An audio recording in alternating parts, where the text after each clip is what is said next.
Welcome to the channel once again. Been working on this video for a little while. Managed to listen to as much as I could, and now we're at the point where I'm going to be talking about Lil Yachty's discography in full, including mixtapes and albums. We're going to go through them individually just to see of how we got to the point of where we are now, which we're going to discuss, of course, towards the end with the latest album that's just released. It's very interesting, I think, especially following Lil Yachty's career of where we started. And I think it's going to make a great form of discussion. Also, just a nice way of flashing back to Lil Yachty's sound and how he was kind of really innovative at the time and really quirky at the time.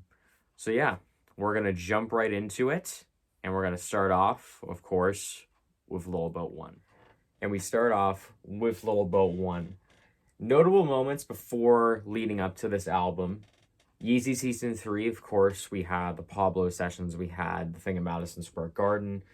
Lil Yachty was a model there, so there was a little bit of recognition, and it kind of plays into the One Night single, which was popping off pretty decently at the time. And if you were to describe or pick a track that kind of encapsulates Lil Yachty's sound at the time, One Night is a pretty good example. But all the things were starting to build up at this time. This really quirky sound that he was bringing was really starting to catch some eyes. So on March 9th, 2016, it was released. And then on the Billboard Hot 200, it reached 106. Not really getting a lot of first week sales numbers, so we're just going to go off of this. So it does start off with a decent amount of success. Now, when it comes to the critic ratings are kind of all over the place. I've seen people like Fantano give it like a 7. I've seen Tiny Moving Parts give it an 8. But we're going to go off of two things here, which I find can be either the most critical or they can be kind of forgiving. But for Yachty's discography, I find that the critical ratings are very aggressive. So with Pitchfork is a very notoriously very critical publication and give it a 4.8 out of 10. And then the Album of the Year rankings are a little bit more generous at a 62 and a 64. Now, going into the mixtape, I remember listening to it a lot, actually, when it came out. And what I really appreciate about Lil Boat 1 is that even for a debut mixtape, Yachty has his sound and it's completely his. Usually sometimes people like to grab and take inspirations from other artists. And while Yachty does take some inspirations from the trap scene and all this kind of stuff, I feel like Yachty did quite a bit to kind of differentiate himself from all the other acts at the time. And once we get into the next project and we get into the XXL double XL freshman, everyone there had a distinct personality, and Yachty had one of the bigger ones. And with this album, or this mixtape, you get a good mix, and it's pretty good to start off by kind of breaking Lil Yachty's character into Lil Yachty, who was the more melodic performer, and Lil Boat, who's the more aggressive, the more rapping kind of performance. And I think Lil Boat 1 does a pretty decent job at displaying both characters, displaying both sides of Lil Yachty, and you get pretty great examples of this. Run/Running is not on streaming anymore, probably because the Super Mario sample is probably impossible to get cleared. But I think that's the greatest example of Lil Yachty's more melodic side coming through to be extremely quirky, but also incredibly catchy and incredibly endearing to listen to. Minnesota does carry kind of both of it to it, and Minnesota is just a total banger. And you get some really great performances from Quavo and Young Thug. I think this collab track on this really weird beat that's very cheery, that's very summery, that's quite childish. And for Lil Yachty to make that sound work with this collaboration of artists was quite a nice change of pace in 2016. And the vocals of this album, they don't, especially the rapping stuff and all the stuff going into this 2016 mixtape, it's very rough, but in the same way, this roughness really adds to the DIY kind of feel to this album or mixtape. I'm going to keep mixing that up. It adds a DIY feel, and it adds this very endearing quality to it, which One Night, again, perfectly encapsulates that. Some really catchy melodies, a really catchy chorus. The beat, as always, is very, it's almost like a bubblegum kind of feel. It's very sweet. It's very easy on the ears, but it's also incredibly catchy. Now, the mixtape does have a little bit of slow points, like Not My Bro, Fucked Me Over. Kind of, it gets spotty towards the middle and the latter portion of the album where the sound is still there, but I feel like it's not brought that endearing quality. It just kind of becomes more of this very glamorous wallpaper where, sure, some really quirky things are probably happening, but it's not going to catch your attention. So overall, when I give an overall rating to Little Boat 1, 62 and 64, that's kind of where I am at. When I was doing the ratings of this, it kind of gave me the same kind of ratings. And I was doing letter ratings for the last video, but I feel like number ratings are probably a better way to go. So I'm going to give it a 6 out of 10. Now, I just praised the album to death, and I know that it may seem contradictory. It's just like you just praise the album a decent bit, but you're dropping it all the way down to a 6. Those moments where it becomes that wallpaper do drag the album a decent bit, even though the album is like maybe 40-45 minutes. I feel like those moments, while they are interesting, I don't feel like they kind of go all the way there. So that's where I'm kind of at with Little Boat 1. So we're immediately following Little Boat 1, and Lil Yachty's career is starting to pick up steam very fast. And one pivotal moment is going to change that and is going to bring his career to a level so quickly. Summer Songs 2 is where, again, everything just started to accelerate. And that's why. So the 2016 XXL freshman class, the cypher, everything around it, is probably the biggest thing that a XXL probably has ever done. All of these artists are still having these incredible careers, these incredible runs. Whoever decided on these decisions of who are the ciphers and who they would be, just 100% correct. And that's the one thing I was saying before in the Little Boat one, is that every single person in the XXL freshman had their distinct personality already set for themselves, even though they were very early on in their careers. Even Little Dicky, who is a total moron, was discernible enough and was unique enough at the time to really kind of separate himself from the pack, even though his music is total trash. But the XXL freshman, Lil Yachty, was a part of it. He did provide a pretty great performance in a rapping kind of sense. And a little bit plays into the favorite tracks for Hot 97, which also question Lil Yachty's kind of rapping abilities and also his music in general. For Hot 97 is technically a response track, and it goes pretty hard. So, to kind of jump around a little bit, its release is July 20th of 2016. The XXL freshman was, or the announcement, or kind of the ciphers and all that stuff, happened in June. So this is the perfect way to respond. It's basically a response, or kind of hitting while the iron is hot, to kind of capitalize on the success that you're having at this current time. But the Billboard Hot 200 doesn't actually reflect that. It actually goes to 197, so it barely cracks the top 200. Now, to keep in mind that this did not have a one-night single. It didn't have something that was kind of catapulting the album or mixtape at that point. It just it was kind of dropped just for the summer, and also to capitalize of the success of the XXL freshman class and Little Boat 1. Now, the critical reception from Pitchfork was a little bit more forgiving, and it's actually a little bit more the inverse this time from what Little Boat 1 was when it came to Album of the Year in Pitchfork.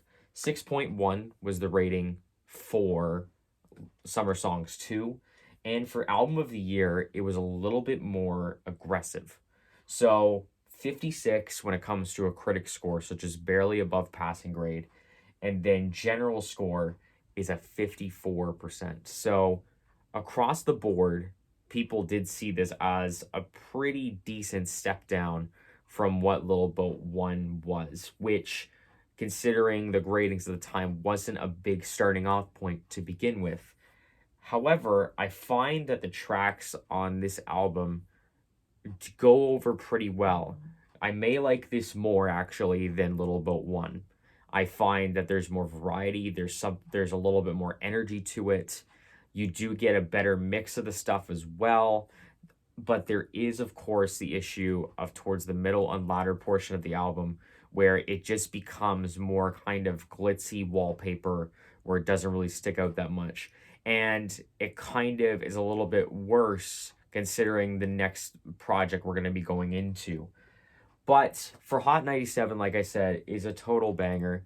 IDK is it has this really cool mix of being both laid back, but also really quirky. And the lyrics on this album, it kind of paints Lil Yachty as a really kind of goofy personality like the first project did. And it did have weird lyrics all over it. But IDK is a perfect example of some really off the wall and some really kind of like an immature, kiddish kind of feel, but it just kind of plays into the endearing personality that Lil Yachty had at the time. Up next, 3, another total banger with G Herbo just bringing an incredible feature verse. Dipset is fun. The flow from Offset is so amazing. It's probably one of my favorite Offset verses. And So Many People does close out the album nicely, even though it does have a lot of voicemails. It does have a lot of kind of these breaks in between, kind of thanking fans and them talking about how much Lil Yachty's music means to them. It does have some great melodies. It's a very nice kind of chill closer to this album. Now, when it comes to an overall rating for this album, better when it comes to the melodic and rapping performances. The highlights are more substantial and more impactful than Little Boat 1 has, but it does have the same issue where the middle to latter portion of the album slows down. Such Ease, Yeah Yeah. These tracks just kind of blend into the background. And while I'm giving this album, like giving these quite a bit of credit and a lot of recognition, I feel like there's still something missing, and across an entire project, I feel like this kind of quirky atmosphere, this quirky tone, and Lil Yachty's personality is not being fully realized. So I like this more in Little Boat 1, but I think a 6.5 is pretty fair, considering that you do have some incredible tracks like the ones I mentioned, but you do have some kind of snoozers on this album. And it starts to kind of set the stones of the album that we're going to next, which I find the most interesting and most polarizing album I may have ever seen in my life. And I think you know which one I am talking about. Here it is. This album carries this weird sentimental value to me, where it was like Astroworld, where I went to my gas station because I didn't have a streaming service at the time, and I bought an iTunes card just for this album. And I remember I was listening to X-Men on the way to go get this said iTunes card. And while there's this weird part of me that thinks this album is overhated, this record is still trash. So not really, there was a lot of hype going into this release, and kind of the peak of that was the Everyday Struggle interview with DJ Academics and Joe Budden, where the questioning of if the label is doing a lot more of kind of working through or kind of going through Yachty to make the decision of the album cover and how his money is being handled. There was the meme that Lil Yachty just saying chill to Joe Budden, which is really funny considering that Lil Yachty's was quite young at this point. I think he was only like maybe 18, 19 at this point in his career. And to have a 40-year-old man tell you how money works and to tell you that people are living through you, just the literal thing is chill, but this record is total garbage. So it was released on May 26, 2017. Again, there was a lot of hype going into this record, and there was 4 singles. The Billboard Top 200 gave it to the number 5 position. A lot of people slated it to go number 1. And this one I actually know the first week sales of was 54K copies. Now, considering that this was before the merch bundle kind of axing of album sales, and when we're at the current climate that we're in, it's a lot harder to kind of garner album sales and to make them kind of bigger. And this was the point where album sales were actually kind of very easy, considering streaming numbers. The merch bundle thing wasn't really a thing to think about at the time, but rappers were selling quite well at this time, and their numbers will tell you that they were selling quite well. But 54K was considered quite a flop for this record. And for the Pitchfork, it's weird that I said in the beginning that Pitchfork is the most critical when it comes to albums and their reviews, but this will tell you the complete opposite because it gave it a 6.8, which is mind-boggling. And the critics were a lot more easier on this album. The critic scores in the album of the year gave it a 61, but the general scores, on the other hand, 35, which is honestly pretty accurate. And this album is bloated. This album has no vision to it. I remember I was watching a lot of reviews and interviews saying it's just like, this album was made for outsiders. This was made for teenagers. This was made for people like him. But I think Mike Seatown from Dead End Hip Hop put it best. It's like, what kind of rapper is having this much sex, getting this much money? It's a front. Let's put it that way. And the quirkiness of Lil Yachty on this debut album, by the way, this is the debut album for Lil Yachty, is there in a weird way, but it's very neutered. It doesn't feel genuine. It doesn't feel authentic. And the production is very higher up. It's much more quality sounding, but it almost takes away the kind of endearing qualities that Lil Yachty had with his first 2 mixtapes. There is a couple tracks, though, I really like.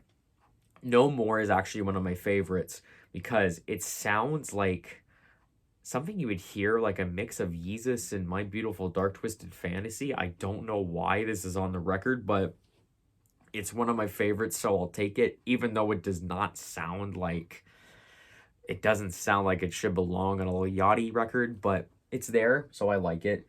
DN Freestyle, it's interesting. I like that Yachty, I don't know if this was intentional, it must have been, but his flow is like five counts off. But for some reason, in my head, it works. And X-Men is just a pure banger. I love X-Men's another banger track. And across this album, there are moments of the more melodic side that do kind of capture that sound, but they're very few and far between. And there is some absolute duds on this record.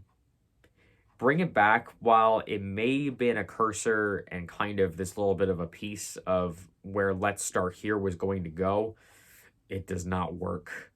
Better with Stefflon Don, even though it has the line, let's look at the moon and name and the stars and name them whatever. You always called that one Trevor, is one of my favorite things ever. It's total garbage. Harley is just a repetitive, annoying mess. Made of Glass sounds like if Coldplay it sounds like Coldplay now, which is total garbage too, and it's just really slow. It's really monotonous. There's nothing interesting about it. The beat is boring. Like or the one track, I think it's like Hunting for a Ghost or Looking for a Ghost is another boring one. All Around Me has this weird YG and Kamaya performance that just does not fit on a Lil Yachty record. And it's funny too that it ends off with Mama, that which is a really it's always novel to shout out your mother from giving you the success and kind of putting the stepping stones of where you are now. But considering all the content that is very sexual, it's very vulgar.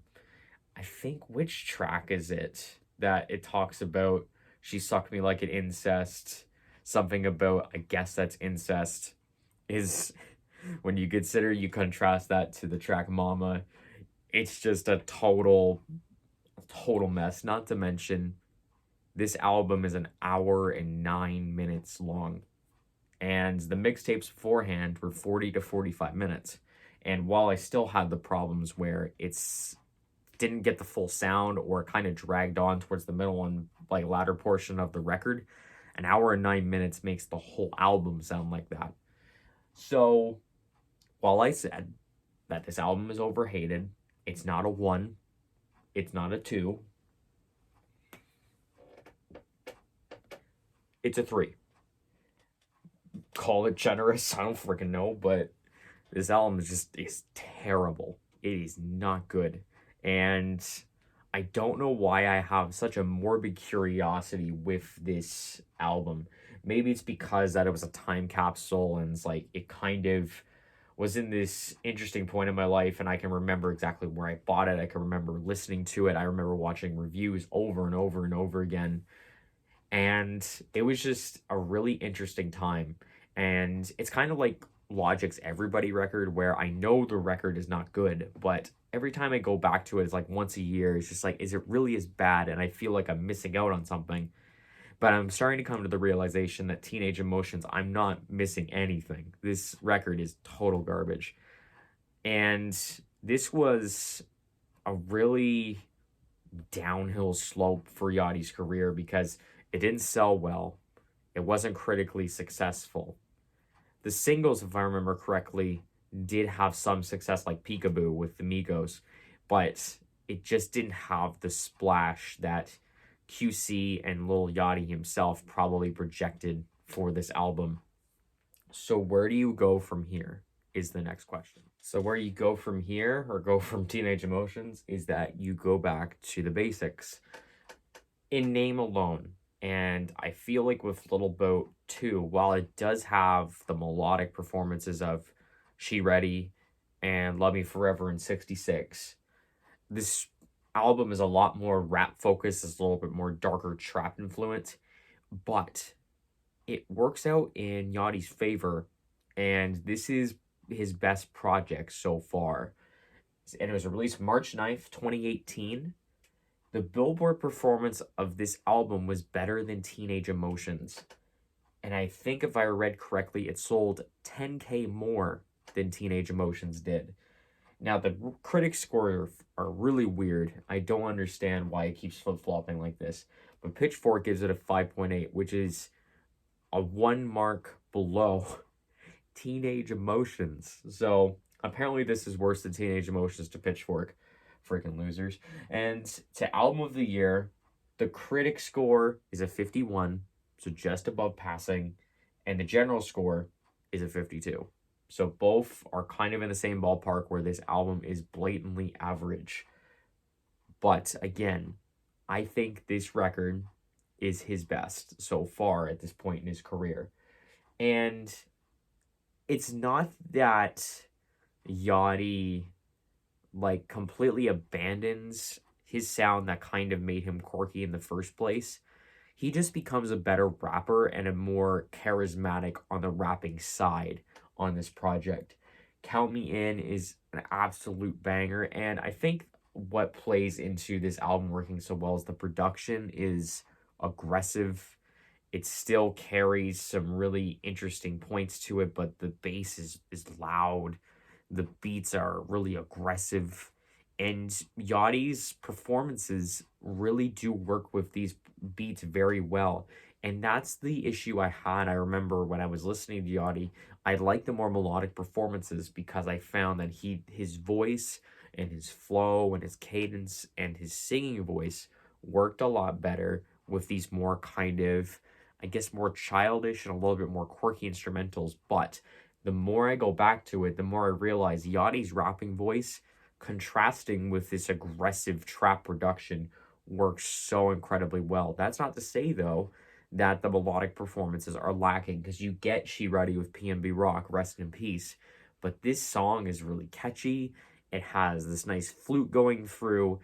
It's a refined sound that you would kind of expect that Teenage Emotions should have had. But it just has a really nice upbeat and uplifting performance. And Love Me Forever is a nice little, I think it's like a minute, 2 minute cut, but it's a very nice, just melodic, just chill kind of song, and it works well, contrasting with all of the hard-hitting production on this thing. And 66 provides a nice, very kind of ethereal kind of closer, and Lil Yachty and Trippie Redd will collab again on upcoming albums in this discography, but this is a good start. Of course, I say Count Me In as a banger. Das Cap has one of my favorite beats. It's this weird, like, I don't even know how to describe it. It's like a frequency sound mixed with this really hard beat, and Yachty's performance is great. An NBA Youngboat sounds like a desert level in a game, in a video game. Both of them are trading back this aggressive delivery. NBA Youngboy sounds hungry. Lil Yachty just sounds really just charismatic and smooth over it. It works out very well.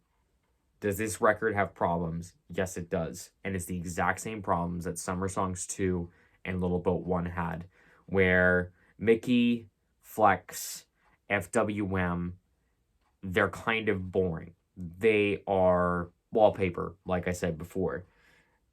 The difference is, though, I think this album ends off on a high note with 66. And I think that even with the tracks that don't really intrigue me all that much, that aren't on my favorite tracks, like Get Money Bros, like Oops, with like Boom, I think all of them are at least good songs or have some really interesting qualities to them. So to go into the overall rating that I'm going to give this album, I'm going to have to probably give it a 7.5. I think that this album has grown on me the most when it comes to Lil Yachty's discography. It shows that Yachty was getting better at rapping. He was getting better using his voice well on different production. And there's little remnants of that Lil Yachty from the past that are still showing up, that shows that the personality of Yachty is not dead, or it's not being left to the wayside. And that's why I think this is his best record so far in his discography up to this point. So we follow up Lil Boat 2 with Nothing to Prove in the same year of 2018. It was released on October 19th of 2018, and the Billboard Hot 200 was at 12. So still commercially doing well, especially after Lil Boat 2, that was the most commercially successful album at this point. The critic ratings, though, were still a little bit in that moderate to average category, where Pitchfork gave it a 6.1, but the Album of the Year rankings are where it kind of gets more interesting, because with the critics score, it's a 48, the general score is a 47. What I'm noticing, too, is that it seems with the Album of the Year rankings, the critic score and the general score are usually going hand in hand. Usually they're on the same page. But considering it's a 48 and 47, this is the second worst Lil Yachty album to this point, which I find interesting because I remember the promo of this album was that half of the album was going to be segmented, where the first half was going to be more kind of in kind of the sound of Lil Boat 2, where it was more trap influence, there was a lot more rapping going on, the darker production is back. And the second half would be more melodic in kind of the tone of the earlier mixtapes, Summer Songs 2 and Little Boat 1.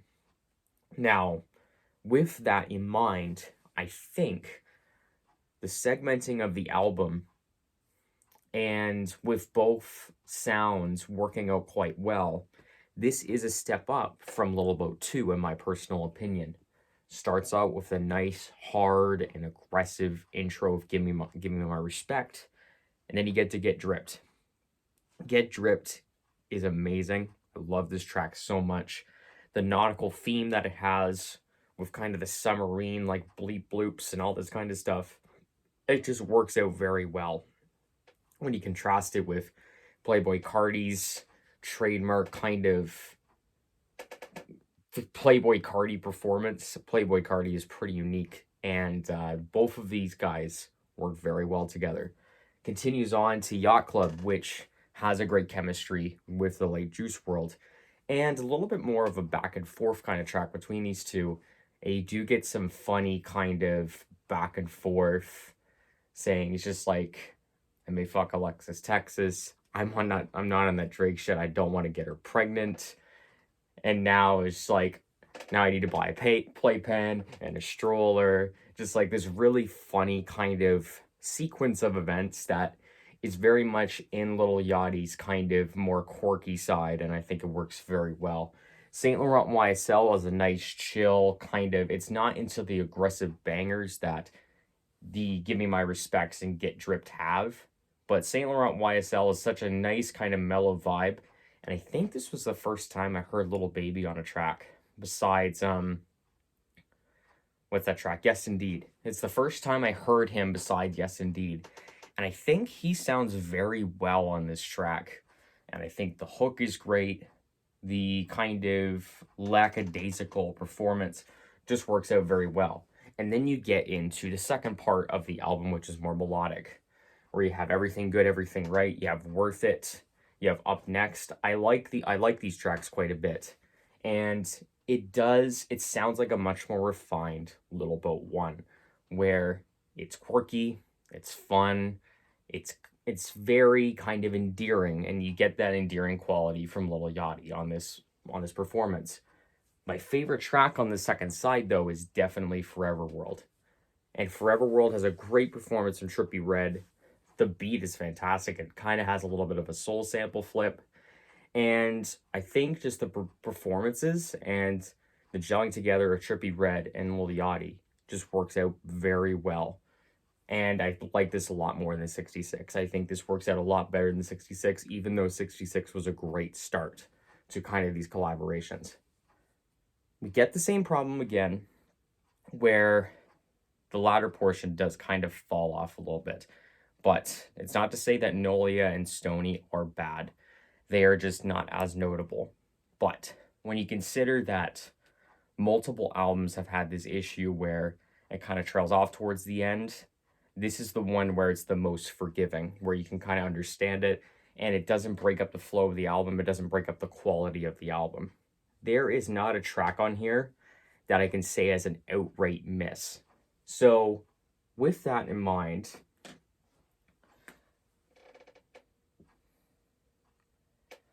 I'm going to give this album an 8. It is an improvement over Lil Boat 2. The contrasting sounds of the aggression and the melodic performances work out very well. The features do a great job, and Yachty complements them very well.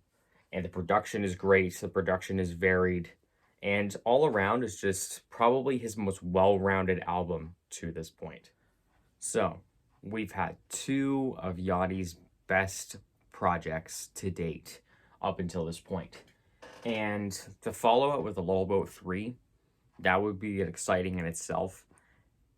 The problem is that this is the most uninspired Lil Yachty project to date, all the way down to the album cover, which I haven't prefaced this in through the entire Discog ranking, but Lil Yachty's album covers are incredible. Lil Boat 1, Lil Boat 2, Nothing to Prove was great. Summer Songs 2. They're all really striking. They're all incredibly detailed. And they show this great amount of like vision and personalization. it really carries with Lil Yachty, but with Lil Boat 3, it's just a muted picture. It works well under a trap context of what this album is, but it just sounds uninspired or looks uninspired like this album. That's not to say, though, that it doesn't have great moments, because basically the first 4 to 6 tracks is the best start to a Lil Yachty project to date at this point. Top Down is a great little fun kind of start to the album, and you get Walk and Stock, which is okay, but then you get into tracks like Pardon Me, where Future just absolutely steals the show. Lil Yachty does bring a great performance, but Future just absolutely overcomes that. Tokyo Drift with A$AP Rocky, Tyler the Creator, and Tierra Whack. They all go in on this beat, and I know it was a thing at the time, kind of this little freestyle kind of thing. I know Baby No Money did and a couple others, but they sound all great on it. Lil Yachty does provide a good performance as well. And Demon Time with Draft Day. Draft Day, very good find. I do like Draft Day quite a bit. And Lil Yachty and Draft Day's kind of chemistry, it's very good all over this track. And it goes into Oprah's Bank Account, which was the big single for this track, which came with a music video, which of course had DaBaby and Drake. Now, I remember when this music video drops, there was the controversy of Lil Yachty is selling out by dressing as a woman and kind of going to the full extent just to keep himself relevant. I don't really understand what's the problem with that. It's all about just isn't basically being famous, just trying to put yourself out there and try to make yourself as popular as possible. I don't understand why it was an issue, but the video was pretty funny. We must admit that. I liked DaBaby's part the most, even though I'm not a big fan of DaBaby as a person, but the interview portion of that music video is hilarious because DaBaby just has this big goofy smile and he's just loving the role of being in this music video so much. And it looks like it was a great shoot. It seems like a ton of fun. And that was probably the most fun that I had with this whole album, because after that, it goes down quite bad. Black Jesus isn't bad, but this is where the album just gets very uninspired and stuff that it's going through the cycle. It's just kind of going through the motions up until it ends. And that's why I kind of threw up the deluxe, because I don't think Lil Yachty has made a deluxe besides Lil Boat 3, which has Flex Up with Future and Playboi Carti. That track goes hard. Coffin was a big kind of viral track, and I remember watching the video of him walking out to this. It's amazing. And In My Sussies with Vince Staples, one of my favorite Yachty tracks, to be honest. Just like the flow, kind of reminds me of Dipset from with Offset, but it has the Vince Staples kind of energy to it. It's a little bit more bouncy. Really like that track quite a bit. But the number one issue I have with Lil Boat 3 is just that it's incredibly static. And the sound that Nothing to Prove was going for and had is just gone. It doesn't work nearly as well as those 2 other projects before this. It just sounds, again, uninspired. And it sounds like it's just filling in the time to get to the end. And that brings me to my rating. And with all of this considered, it's better than Teenage Emotions, but honestly, not by that much. It's a 3.5. And without that amazing intro to tracks basically 1 to 6, this album would by far be his worst. I think that without the amazing start this project has, this would not have any much redeeming qualities to it. But it was an interesting time because we were just going through the dreaded pandemic. And I remember I was excited for Lil Boat 3. I was excited for it to come out. And I listened to it like once or twice, maybe 3 times. And it was kind of the same thing I was having with Teenage Emotions. It's like, I feel like I want to like this album, but there's something missing. And I kind of realized it much more quickly that this album it doesn't feel fully finished. So then we lead on to the second most recent album. So after the not all that great attempt at Little Boat 3, I'm going to preface this is all strictly my opinion, by the way. Don't take this to heart all too much. Lil Yachty decides to deviate a little bit and go on a detour into the Detroit rap scene, which was a bubbling scene at the time, and now it's still quite popular to this point with the likes of Babytron as an example, and also T Grizzly still being a popular part of that sound. And the attempt was pretty decent.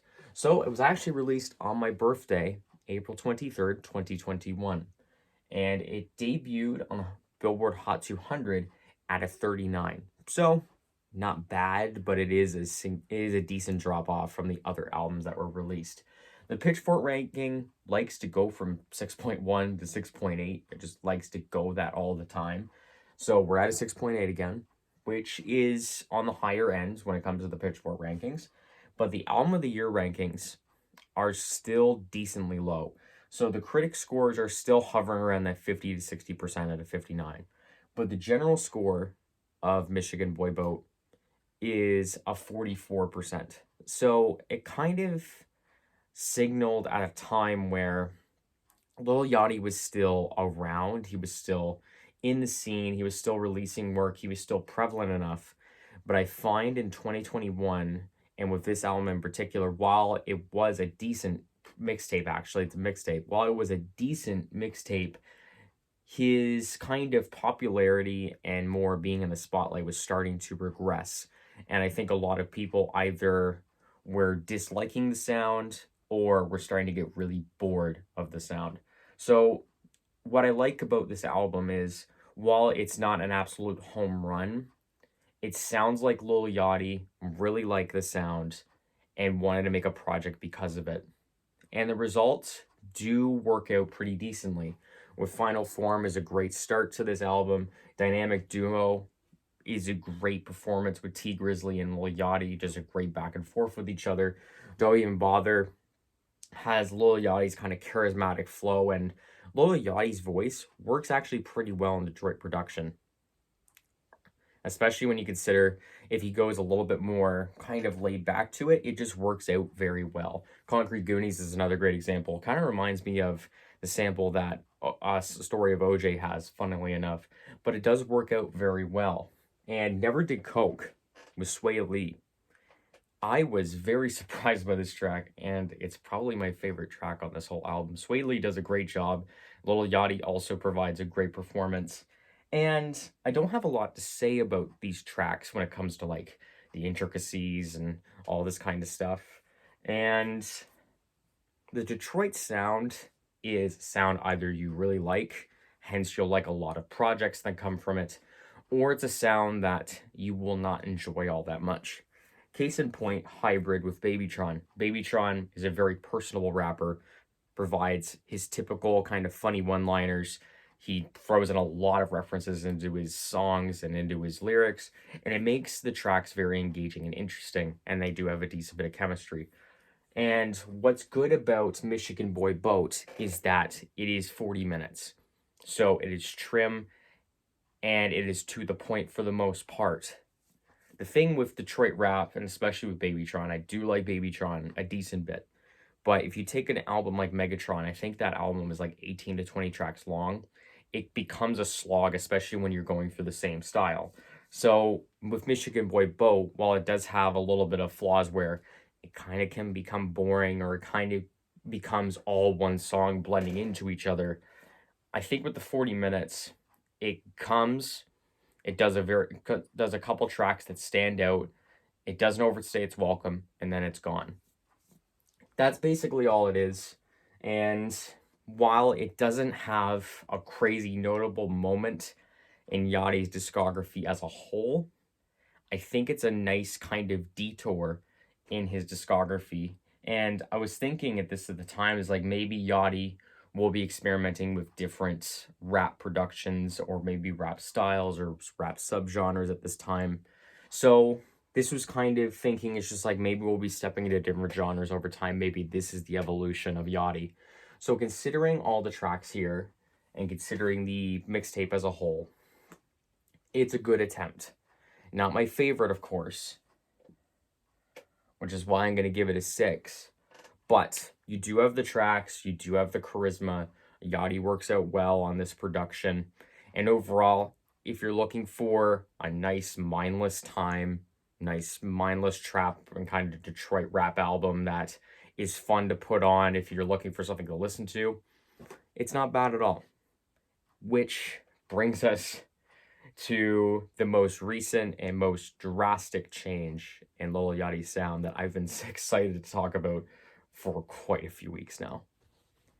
And now we reach the most recent album to date. And to say this was a shock to the system would be an understatement. I knew that this album leaked, I believe it was in December or November of last year. And I knew this was going to be a psychedelic pop/rock album, but I didn't expect the full album to be like that. I expected at least a little bit of a blend of the rap stuff. But this is a full dive on into a completely different genre, and I appreciate it. And this time I can say that the experimentation worked, and it almost works flawlessly. And it's following up a pretty monumentous time for Yachty. It was almost like a second win for his career with executive producing Her Loss, which if Yachty had as much involvement as people are saying that he is, with the track listing telling people to step up when it comes to the lyricism, especially Drake. I believe there was a thing that's saying that Lil Yachty pulled Drake aside and saying 21 Savage is washing you right now. And to get Her Loss as a result of the executive producer role that he took possibly is a very good sign. And I'm very excited to see if he does any more executive producing roles on albums, of where it can go, because with Her Loss as a great first example, that's amazing. Good start. And then we also got Poland. So Poland was a track that was not meant to be released, and it kind of just fluttered around a little bit, but the vibrato in Yachty's voice, the beat, the fact it was only a minute and 30 seconds long, it just added to the track's virality. It grew to this viral meme, into a viral sensation, probably the biggest viral sensation that Yachty has had ever since the start of his career with One Night. And it played into this album. This album was anticipated, but no one anticipated the sound that this was going to go for. And the ratings will speak for itself as we get to them. So it's January 27th of this current year when this album dropped. It peaked at number 9 on the Billboard Hot 200. This sold 24,000 copies, if I'm not mistaken. And this was the point in time when it's still post-pandemic. We're basically out of it at this point. But the times of albums consistently going over 100,000 copies is pretty much in the dust at this point. So it still peaked at number 9, but it sold 24,000 copies, which is not to say that it's a bad thing. I'm just saying that it's indicative of the times that we're in now. So the Pitchfork ranking is stupid. In my opinion, I don't understand what's the infatuation of just giving a 6. Because I feel like sometimes giving an album a 6 out of 10 can be a little bit of a cop-out sometimes. And staying in the 6.1 to 6.8 range is just, I don't understand it. So we're at a 6.0 with, let's start here. And then we get into the Album of the Year rankings, which I saw a lot of people contrasting Teenage Emotions and Little Boat 3, which were like 44s and 50s, going all the way to a critic score of 74, which I think is the highest, and the general score, which is definitely the highest he's received, at an 82. And going into the tracks, this album is honestly amazing. I have little to no complaints with this album. Starting off with the Black Seminole, a multifaceted, a beautiful sounding and very explosive kind of psych rock intro. It's very Pink Floyd inspired. It's an incredible start to this album. Lil Yachty's vocals work incredibly well in this sound that I didn't expect to. The Ride is such a catchy, little like summery banger that has a lot of Tame Impala influence. Tizo Touchdown provides a great amount of just life to this track. Pretty brings back that really fun vibrato that Poland had, and the fact that that works so well in a psych rock setting is crazy to me. And the hook of it is just one of the catchiest things on the entire album. We Saw the Sun is a floating kind of feel. It's very just, it's almost like being like bathed in the sun as you're rising up to the clouds. It's just, it's this beautiful feeling of like euphoric bliss. And Drive Me Crazy is a nice kind of fun, like kind of night jam kind of sound to it. Has a little bit of a funk sound to it as well. This album just, it goes all across the board with very little misses. The only miss I could probably say is that sometimes Lil Yachty doesn't seem as present on the tracks as I think he should. And I feel like sometimes the production of this album can sometimes overshine him, but that is a very minor critique in what I think is by far Lil Yachty's best project. And I'm so excited to see, hopefully we continue on this trend of going into a psych rock or maybe a psych pop sound. If he wants to try another genre, honestly, I'm all up for it at this point. Considering the Michigan Boat Boy or Boy Boat was a decent attempt at like some Detroit rap, but this psych rock thing is just, it's amazing attempt, and it worked out incredibly well. And considering that, I really don't have many complaints, so I will give it, I gave it an A. I'm not rocking with that anymore. I'm not doing that anymore. I'll give it a 9. A 9 out of 10. This album is just, it's incredible. It's my favorite album this year. I've played it so many times now, even though considering we're only like 2 months into this year, so there's not much to really, it's really slim pickings at this point. But this is such a big monumental shift for Yachty's career, and I'm so excited that the experimentation worked this well, that the response has been this critically like acclaimed. I'm so excited for Yachty, and I'm so happy that it's kind of receiving a second wind to his career. And this is basically the whole reason why this video exists, is that this album was such a big like blow and such an amazing kind of change of pace that it just got me so excited about music and Lil Yachty in general. And I've always been following Lil Yachty ever since 2016 when he just first came out. So the fact that we got to this point where he's releasing from 6 out of 10 to a 9 out of 10 album is just fantastic. And now we've reached the final overall rankings. So, to start off in the bottom, we have Teenage Emotions at a 3 out of 10.